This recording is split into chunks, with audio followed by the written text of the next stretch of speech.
What surprised me is I was talking to Carl Jeffers, my favorite political analyst, last night, and he comes on and says, Dave, I may have to vote to deny Barack Obama the nomination. Isn't that what you said?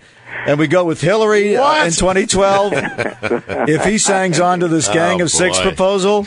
Well, you know, Dave, because I appear every Friday on Fox, I'm used to that kind of an intro to twist. All right, so if I weren't twisting your words, how would I have introduced this? Well, you actually were on the path. Here's the thing, and I was somewhat symbolic, but I'll start out with the statement that moves on your point and then defend it. And that statement is, of the three major plans, and right now, as you know, this morning, the Senate voted down the cut, cap, and balance. I mean, it's like poetry in motion with these phrases. I love yours, drop dead and roll or something. They're great. The Senate voted that one down. The two that are left are the grand plan, the one that originally Boehner and the $4 trillion plan. That's right, the $4 trillion, which we now know, of course, includes $1 trillion that was coming from the ending of winding down Afghanistan and Iraq, which is technically not a trillion in cuts because those cuts that was going to happen anyway. They weren't paid for anyway. They're counting them in.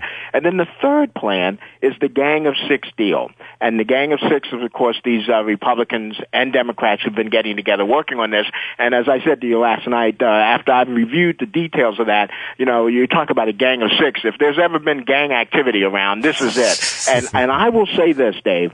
If President Obama were to ultimately sign the Gang of Six plan as it stands now, I would absolutely not publicly vocally support his reelection. I would vote for him, and if anyone asked me who I was voting for, it would, of course, be Obama. And why? Why would you do that? The reason is, if we had a Democratic president like Barack Obama supporting this plan, we may as well have eliminated the 22nd Amendment and kept Bush in there for another 4 years, because this Tell me this, and this is what I thought, too, and I read David Brooks' piece on Sunday where he says essentially the same thing. The Republicans are nuts not to take the plan Obama is offering. So why in the world wouldn't they take the plan he's offering? Well, first of all, number one, if I were a conservative Republican, not only would I make sure that plan was on the president's desk tonight, I would throw in another $1 billion in raising the debt ceiling just to make sure he didn't look too closely at the details to get this thing done. David Brooks is absolutely right, and Dave, you pointed that out. I think there's two reasons why they wouldn't go for it. And one is there are a lot of Republicans who have signed on to Grover Norquist's, and some people on the Democratic side call him a tax thug. But whatever the proper notification is for him, Grover Norquist has this tax pledge that he's got many Republicans to sign on to, and if any of them sign on to anything that has any kind of revenue enhancement whatsoever, then they betray that, and he goes. And you know why that is? And I threw this out, and Luke kind of poo-pooed it. But you know what it is? They can't afford for this to succeed, because if it does succeed and they basically get everything they want from a Democrat who rolls over, left to go after. That's right. Your movement's dead. There's no Tea Party. Grover Norquist has nobody. Who's going to give money to his fundraising campaign when there's nothing left to accomplish? Well, that's why liberals refer to him as a tax thug, because essentially this has only heightened and emboldened him. And if there wasn't any of these issues out there, he basically has little going. But I mentioned two reasons. The second reason is that the Tea Partyers and many of the conservative Republicans who were brought in last November's election, they came in with the voters who were supporting them, clearly sending the message that they wanted to go to Washington and basically blow it up. Now, we've had that happen in the past, but this is the first time where the candidates really decided to deliver on that promise, that they made. And they have no idea. Dave, there are just little things out there. For instance, an example of what could happen if we went into default is what could happen tonight if the Senate doesn't pass the extension of the FAA's funding and they have to stop collecting the taxes on airport airline tickets, and they have to shut down. In the Minnesota governor's shutdown in the government of Minnesota a week ago, people will laugh at this, but these are the things that are unconsequential that you don't think about. They were Budweiser, the big beer distributor out there, was at the date where they would have to pull all of the beer. I know. That's what brought it to a head, Carl. When they faced the fact there'd be no beer in Minnesota, they said, whoa, we didn't know you were going to take away the beer. You're going to take away the beer, and all of a sudden, a lot of the people who were so angry and were throwing the beer cans before decided we better settle down here, and get this thing going. And someone asked me on Let Tom ask you a question here.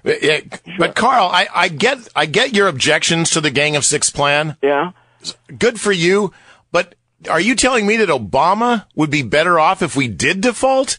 Or do you just think there's got to be something else that's going to...